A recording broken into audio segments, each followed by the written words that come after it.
നമ്മുടെ രാജ്യത്തിന് തന്നെ അഭിമാനമായ പാമ്പൻ പാലത്തിന്റെ ഉദ്ഘാടനം ഇന്നലെ രാമേശ്വരത്ത് പ്രധാനമന്ത്രി നിർവഹിച്ചു.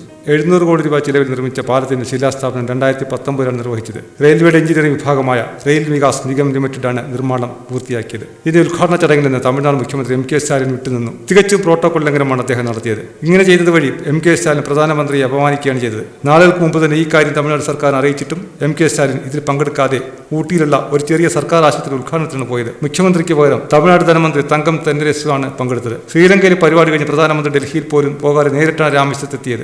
തമിഴ്നാട് മുഖ്യമന്ത്രിയുടെ പ്രധാന കടമ യഥാർത്ഥത്തിൽ പ്രധാനമന്ത്രി സ്വീകരിക്കുക തന്നെയായിരുന്നു. അതിനു പകരം എം കെ സ്റ്റാലിൻ ഇതുവഴി രാഷ്ട്രീയം കളിക്കുകയാണുണ്ടായത്. യഥാർത്ഥത്തിൽ മുഖ്യമന്ത്രി അദ്ദേഹത്തിന്റെ ഉത്തരവാദിത്തത്തിൽ നിന്നും ഒളിച്ചോടുകയാണുണ്ടായത്. തമിഴ്നാടിന്റെ പരമ്പരാഗതമായ വസ്ത്രമായ മുണ്ടും ഷർട്ടും ധരിച്ചാണ് പ്രധാനമന്ത്രി ഉദ്ഘാടന വേദിയിലെത്തിയത്. തമിഴ്നാടുമായി ഭാഷാ തർക്കം നടക്കുന്ന ഈ സമയത്ത് പ്രധാനമന്ത്രി എം കെ സ്റ്റാലിനെ കണക്കറ്റ് പരിഹസിക്കുകയും ചെയ്തു. തമിഴ്നാട് മന്ത്രിമാരിൽ നിന്നും പ്രധാനമന്ത്രിക്ക് ലഭിക്കുന്ന കത്തുകൾ തമിഴ് ഭാഷയിൽ ഒപ്പിടാത്തത് തന്നെ അത്ഭുതപ്പെടുത്തിയെന്നും പ്രധാനമന്ത്രി പറഞ്ഞു. തമിഴ് ഭാഷയും തമിഴ് പൈതൃകവും ലോകത്തിന്റെ എല്ലാ കോണുകളിലും എത്തുന്നതെന്ന് ഉറപ്പാക്കാൻ തമിഴ്നാട് സർക്കാർ നിരന്തരം പ്രവർത്തിക്കാറുണ്ട്. ചിലപ്പോൾ തമിഴ്നാട്ടിൽ നിന്ന് ചില നേതാക്കൾ പ്രധാനമന്ത്രിക്ക് കത്തെഴുതാറുണ്ട്. അതിലൊന്നും തമിഴ് ഭാഷയിൽ ഒപ്പിടുന്നതായി കാണാറില്ല. നിങ്ങൾ തമിഴിൽ അഭിമാനിക്കുന്നുവെങ്കിൽ എല്ലാവരും തമിഴിൽ പേരെങ്കിലും ഒപ്പിടണമെന്ന് പറഞ്ഞാണ് പ്രധാനമന്ത്രി സ്റ്റാലിനെ കളിയാക്കിയത്.